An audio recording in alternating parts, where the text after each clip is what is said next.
ನಮಸ್ತೆ ಫ್ರೆಂಡ್ಸ್, ಇವತ್ತಿನ ವಿಡಿಯೋದಲ್ಲಿ ನಾನು ನಿಮಗೆ ಯುಗಾದಿ ಅಮಾವಾಸ್ಯೆ ಅಥವಾ ಚೈತ್ರ ಅಮಾವಾಸ್ಯೆ 2024ರಲ್ಲಿ ಯಾವಾಗ ತಿಥಿ ಅಮಾವಾಸ್ಯೆ ಪ್ರಾರಂಭವಾಗಿ ಯಾವಾಗ ಮುಕ್ತಾಯಗೊಳ್ಳುತ್ತದೆ ಅಂತ ತಿಳಿಸ್ಕೊಡ್ತೇನೆ. ಇನ್ನು ಯುಗಾದಿಯು ಹಿಂದೂ ಧರ್ಮದಲ್ಲಿ ಹೊಸ ವರ್ಷದ ಆರಂಭವನ್ನು ಸೂಚಿಸುವ ಹಬ್ಬವಾಗಿದ್ದು, ಯುಗಾದಿ ಎನ್ನುವ ಪದವು ಯುಗ ಮತ್ತು ಆದಿ ಪದಗಳಿಂದ ಹುಟ್ಟಿದ್ದು ಹೊಸ ಯುಗದ ಆರಂಭವನ್ನು ಸೂಚಿಸುತ್ತದೆ. ಇನ್ನು ನಾವು ಯುಗಾದಿ ಅಮಾವಾಸ್ಯೆ ದಿನ ಅಂದರೆ ಅಮಾವಾಸ್ಯೆಯ ಪೂಜೆಯಿಂದ ಶುರು ಮಾಡಿ ಚಂದ್ರನನ್ನು ನೋಡಿ ಮುಕ್ತಾಯಗೊಳಿಸ್ತೇವೆ. ಇನ್ನು ಅದ್ರ ಮರುದಿನ ನಾವು ಹೊಸ ತೊಡಕು ಅಂತ ಆಚರಣೆ ಮಾಡಲಾಗುತ್ತದೆ.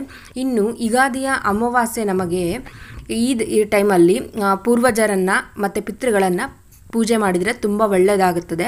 ಇನ್ನು ಯುಗಾದಿ ಈ ವರ್ಷದ 2024ರಲ್ಲಿ ಯುಗಾದಿ ಅಮಾವಾಸ್ಯೆ ಅಥವಾ ಚೈತ್ರ ಅಮಾವಾಸ್ಯೆಯು ಏಪ್ರಿಲ್ 8, 2024 ಸೋಮವಾರ 3:21 AM ಪ್ರಾರಂಭವಾಗಿ ಏಪ್ರಿಲ್ 8, 2024 11:50 PM ಕೊನೆಗೊಳ್ಳುತ್ತದೆ. ನಾವು ಏಪ್ರಿಲ್ 8ರಂದು ಸಂಜೆ 11:50 PM ಒಳಗೆ ನಾವು ಅಮಾವಾಸ್ಯೆ ಪೂಜೆಯನ್ನು ಮಾಡಬೇಕಾಗುತ್ತದೆ. ಬೆಳಗ್ಗೆ ಇಲ್ಲ ಸಾಯಂಕಾಲ ನಾವು ಅಮಾವಾಸ್ಯೆ ಪೂಜೆಯನ್ನು ಮಾಡಿದರೆ ತುಂಬ ಒಳ್ಳೆಯದಾಗುತ್ತದೆ.